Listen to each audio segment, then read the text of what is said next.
3 weeks of the Russian-Ukrainian war have become a tragedy for me.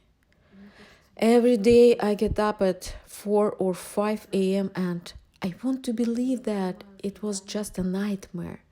That scary nightmare. But I understand that this is a horrible reality. I want to express my opinion regarding what's happening in the Ukraine that might help to unite Ukrainians and Russians that have the same intention to stop this mindless war, and might help some Russians that still trust their government and are misled by the information supplied by the government to look at the situation from a different angle. The news about the war was tragic for me. Possibly not as tragic as for many Ukrainians that lost family members, homes, but it's a tragedy for me. I am Canadian, but that is happening to the closest and the most valuable people to me that are on the opposite side of the war. A big part of my business team is located in the Ukraine, in Kyiv and in Dnieper. I've been living in Canada for many years, but I still have family in Russia, including my 88-year-old mom. I haven't seen her for 5 years because I haven't been on vacation for a while, and I also because of the COVID pandemic. I wanted to come to see her this spring, but now I've lost my hope to see her again someday. I even don't know what she looks like now, as she cannot use Skype or Zoom, and she doesn't know where the camera is on the phone. I have 2 sisters. Their husbands are both Ukrainians, but they don't realize that Russia has attacked the Ukraine. They have been told by the government that Russia is going to defend Russian people in Lugansk and Donetsk from the Nazis that Ukrainians are. And they have been told there are fascist groups that were organized and supported by the Ukrainian president. This idea looks like absurd because the Ukrainian president is Jewish. His grandfather's 3 brothers were killed by Nazis about 80 years ago. How come he could organize and encourage fascist groups? It's obvious that a huge flow of false narrative about the hatred and lies of the international community has been fed to Russians by their government, as well as information about Ukrainian hate against Russians that has infuriated people. People were scared, and fear is so powerful tool to control and manipulate people's mind. The fear paralyzed people's minds and framed their mind just for fight or flight. And they think the war is okay. War is to protect them from possible assaults of the Ukrainians and NATO. Russian people don't understand absolutely what's going on in the Ukraine. They felt fear and aggression because they have been told during many years that everybody hates them, the world community doesn't treat Russians well, Ukraine is dangerous because of their Nazis and possible entering NATO, and Ukraine definitely going to assault Russia someday if Russia wouldn't have been able to prevent it before. They think special operation, the war, was intended to prevent that. And everybody understands, except for Russians, that such attitude towards Russia is not because of people. It's because of the image of Russia created by politicians to demonstrate the power, superiority, request to submit to this power, and disrespect the international community, rather than make efforts to build cooperation and relationship. Which goals did Russian government declare before this war? The major idea was to eliminate nationalism related to people that live in Lugansk and Donetsk area. But the idea itself to put the nation down on their knees and make them respect Russians is absurd. You cannot make anybody love you because the relationship must be created.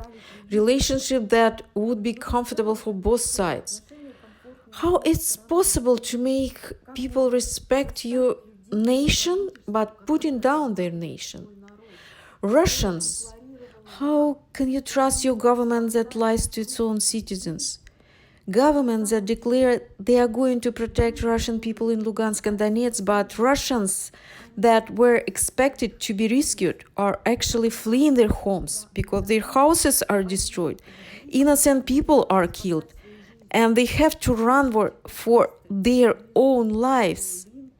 Please listen to BBC Russia podcast below the video, where Russians that were meant to be rescued by the Russian army say they don't desire to be rescued and they don't want this kind of Russian peace.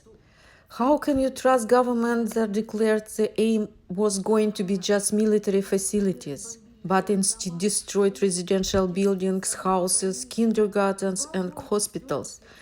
Two cities, Kharkov and Mariupol, have been almost erased from the face of the earth. How could you trust the government that lies even to their own soldiers, that have been told they were going to training in Belarus but have been sent to the war? How can you trust the government that tells you do not trust sources of information that are out of Russia? And you willingly locked your own vision in that virtual mental prison. In spite, Russians always were curiosity-minded and strive to doubt everything. I would like Russian people that still support the government and the war to look at the situation in the Ukraine closely. Today, your houses are not destroyed, and kids and people you love are not dead. But Russian bombs kill innocent people in the Ukraine, ruin their homes, and people have to fight for their lives. You know, our life is a mirror of our attitude towards everything. What we emit into this world comes back to us many times over. Today, Russian bombs are destroying Ukrainians' houses, killing Ukrainian people. Tomorrow you can expect to pay for it tenfold. Tomorrow Ukrainian bombs might destroy your houses, kill your kids, the people you love, and your friends. Please think, why do you trust a person that playfully threatened international society with nuclear bombing? By doing that, he threatens you. If the nuclear war started, nobody would survive. This war is not Russian people war. Russian people became just a tool in realization of political ambitions.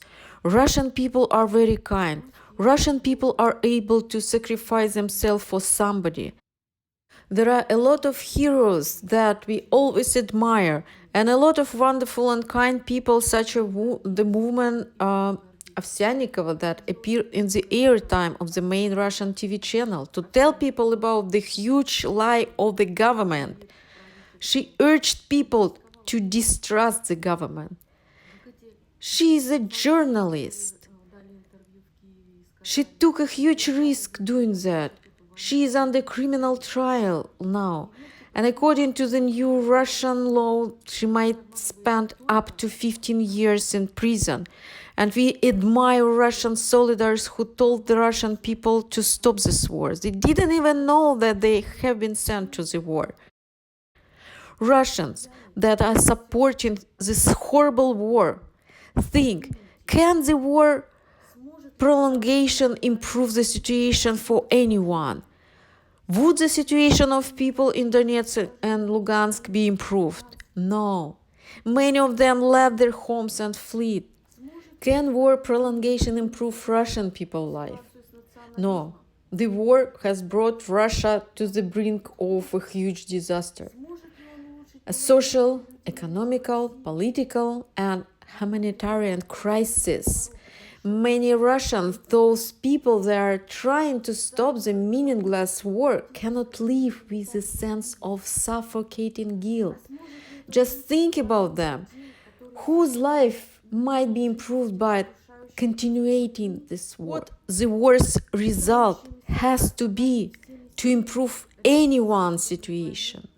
a complete victory over the Ukraine, and 40 million Ukrainians that will hate a new government and hate Russians.